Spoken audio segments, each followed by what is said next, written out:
নমস্কার বন্ধুরা, শীতকালে সবথেকে প্রিয় খাবার হচ্ছে আমাদের পিঠে পুলি।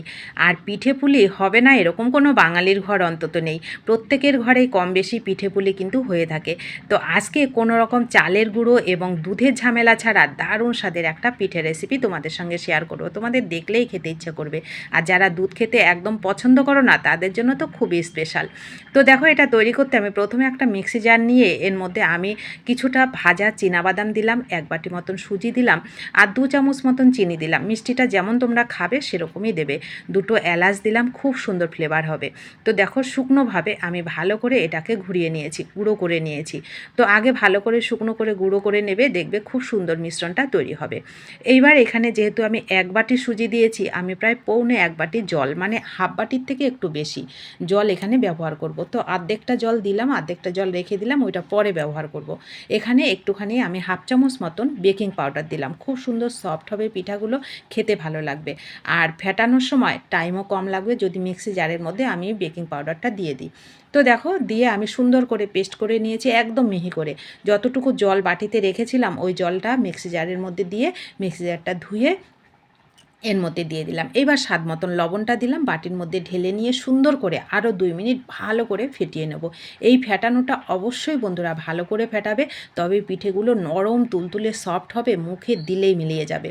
তো দেখো, আমি আরও 2 মিনিট সুন্দর করে স্মুথ করে এটাকে ফেটিয়ে নিয়েছি। ফেটানোটা আবারও বলছি ভালো করে কিন্তু ফেটাবে।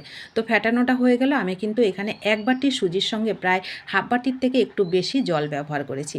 তো ফেটানো রেডি হয়ে গেল। এবার এইগুলোকে তৈরি করব হচ্ছে বাটিতে। তোমরা ছোট বাটি হলে ছোট বাটিতেও নিতে পারো। আমি একটু বড় বাটি নিয়েছি, তো 3টে নিয়েছি। 3টেই আমার লেগে যাবে। তো প্রথমে আমি 2টো বাটির মধ্যে একটু ঘি নিয়ে হাতে ভালো করে মেখে নিলাম। ঘিটা দিলে খুব সুন্দর একটা ফ্লেভার হয় কিন্তু। তো আগেই আমি 3টে বাটি রেডি করে নিই। আগে আমি 2টো বাটি রেডি করলাম। 2টো বাটির মধ্যে এই যে দেখো মিশ্রণটা আরও একটুখানি ফেটিয়ে নিলাম। যত সুন্দর ফেটানো হবে তত সুন্দর কিন্তু পিঠেগুলো সুন্দর একদম নরম তুলতুলে হবে, মুখে দিলেই মিলিয়ে যাবে, খেতে ভীষণ ভালো লাগে। কোনো রকম ঝামেলা ছাড়া চালের গুঁড়ো, আমরা ভাবি চালের গুঁড়ো নেই পিঠে তৈরি করতে পারবো না, এরকম কোনো ব্যাপার নেই কিন্তু। সুজি দিয়েও কিন্তু দারুণ স্বাদের পিঠে তৈরি করা যায়। তো দেখো, আমার 3টে বাটি লেগেছিলো। 3টে বাটির মধ্যে পরে আমি আবার ঘি দিয়ে ভালো করে দেখো মিশ্রণটা দিয়ে দিলাম, ব্যাস। এবার আমি গ্যাসটা অন করে একটা কড়াই বসিয়ে ওর মধ্যে একটুখানি জল দিয়ে স্ট্যান্ড বসিয়ে ওর মধ্যে এটাকে দিয়ে, মানে বাটিগুলো বসিয়ে একটু 10 থেকে 15 মিনিটের জন্য আমি এটাকে স্টিম করে নিলেই কিন্তু রেডি হয়ে যাবে দারুণ স্বাদের পিঠাগুলো। এইবার দেখো আমি কি দেখাচ্ছি, তোমরা দেখলেই বুঝতে পারছো আমি দুধ কী দিয়ে তৈরি করব। চীনাবাদাম দিয়ে। আমি এখানে 100 গ্রাম চীনাবাদাম আমি ভিজিয়ে খোসা ছাড়িয়ে রেখেছিলাম। সেটাকে দেখো মিক্সি জারের মধ্যে দিয়ে একটু জল দিয়ে সুন্দর করে পেস্ট তৈরি করে নিয়েছি। দেখো কি সুন্দর দুধ তৈরি হয়ে গেল। আর এই যে বাদামের শাঁসটা আছে, এটা কিন্তু ফেলে দেবো না, এটাও তোমাদেরকে দেখাবো কিভাবে তোমরা তৈরি করে খাবে। তো এটার জন্য তোমরা শেষ পর্যন্ত দেখতে থাকো। এদিকে পিঠাগুলো আমার রেডি হয়ে গেল, দুধটাও রেডি হয়ে গেছে। এইবার আমি এটাকে একটুখানি দুধের কালারটা আনার জন্য আমি চিনিটাকে একটু ক্যারামেল তৈরি করে নেব। তোমাদের হাতের কাছে যদি এখন খেজুরের গুড় পাওয়া যায়, খেজুরের গুড় দিতে পারো, তাহলে এই কাজটা তোমাদের করতে হবে না। আরও 2 চামচ মতন চিনি আমি সুন্দর করে দেখো গ্যাসটাকে একদম লো করে দিয়ে বসিয়ে বাটির মধ্যে একটু কালার আনা পর্যন্ত ওয়েট করছি। দেখো হালকা কিন্তু কালার এসে গেছে। এইবার এর মধ্যে দুধ দিয়ে দেবো। গ্যাসটাকে কিন্তু এই সময় একদম লো করে দেবে, তাহলে খুব সুন্দর কিন্তু মানে পুড়ে যাবে না চিনিটা। তো দেখো, দুধটা দেওয়ার সাথে সাথে কিন্তু একটু দলা পেকে যাবে, তোমরা ভয় পেয়ে যাবে না। এটা কিন্তু পরের দুধটা দেওয়ার পরে একটু যখন জাল পড়বে তখন কিন্তু এটা গলে যাবে। 2টো এলাচ এখানে দিয়ে দিলাম, খুব সুন্দর ফ্লেভার হবে, খেতে ভীষণ ভালো লাগে। কিছুক্ষণ এটাকে ফুটিয়ে নেবো, মানে চীনাবাদামের তো একটা কাঁচা গন্ধ থাকে, সে পর্যন্ত এটাকে সুন্দর করে ফুটিয়ে নেবো। এখানে আবারও বলছি, হাতের কাছে যদি তোমাদের খেজুরের গুড় থাকে অবশ্যই দেবে, তাহলে চীনাবাদামের যে একটা হালকা গন্ধ তোমরা পাবে সেটাও পাবে না। তো দেখো একদম ক্ষীরের মতন করে আমি ওটাকে জাল করে নিয়েছি, ব্যাস রেডি আমার ক্ষীরটা। এইবার দেখো এদিকে পিঠাগুলোও কিন্তু আমি নামিয়ে ঠান্ডা করে নিয়েছি, সেটাও সাইড থেকে ফেটে ফেটে আসছে, এটাকে চামচ দিয়ে একটু কুচিয়ে নিয়েছি। দেখো কত সুন্দর পিঠা, কিন্তু একদম নরম তুলতুলে পিঠা আমার তৈরি হয়ে গেল। দেখো প্রত্যেকটা পিঠা বাটির থেকে কি সুন্দর উঠে আসছে। দেখো মাঝখানটা একদম ফেটেই যাচ্ছে, মানে এত একটুখানি হালকা চাপ পড়াতে।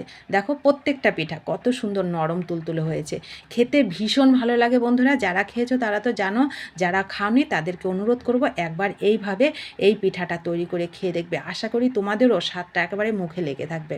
এই শীতকালে এরকম পিঠা যদি একবার খাওয়া যায়, স্বাদটা যেন একদম সারা বছর মুখে লেগে থাকে।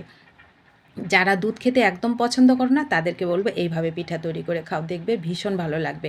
আবারও বলছি, হাতের কাছে খেজুরের গুড় থাকলে কিন্তু অবশ্যই দেবে, তাহলে দেখবে আরও পিঠার স্বাদটা আরও দ্বিগুণ বেড়ে যাবে। আমার কাছে আজকে খেজুরের গুড়টা ছিল না, তো দেখো পিঠাগুলোকে আমি প্লেটের মধ্যে নিয়ে আমি একটু উপর করে দিয়েছি, তারপরে উপর থেকে ক্ষীরটা দিয়ে দিচ্ছি, ব্যাস রেডি আমার দারুণ স্বাদের লোভনীয় পিঠা।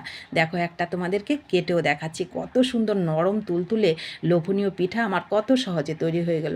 তো কেমন লাগলো বন্ধুরা তোমাদের কাছে এই সহজ রেসিপিটা? আশা করি ভালো লেগেছে। তো দেখে আজই তৈরি করে খাও, তোমাদের প্রিয়জনদের সঙ্গে শেয়ার করো। আর নতুন বন্ধু হলে ভালোবাসা দিয়ে আমার পাশে থাকো। যে সকল বন্ধুরা ভালোবাসা দিয়ে আমার পাশে আছো তাদেরকে তো আমার অসংখ্য অসংখ্য ধন্যবাদ ও ভালোবাসা। তো বাদামের শাঁসটাকে দেখো, পেঁয়াজ একটুখানি, পেঁয়াজ কুচি, লঙ্কা কুচি, একটু ধনেপাতা দিয়ে এরকম ঝরঝরে করে সুন্দর করে ভাজা করে নিলে গরম ভাত তোমরা জমিয়ে খেতে পারবে। তো দেখা হবে নতুন কোনো নতুন রেসিপিতে। ততক্ষণ সবাই ভালো থাকবে, সুস্থ থাকবে।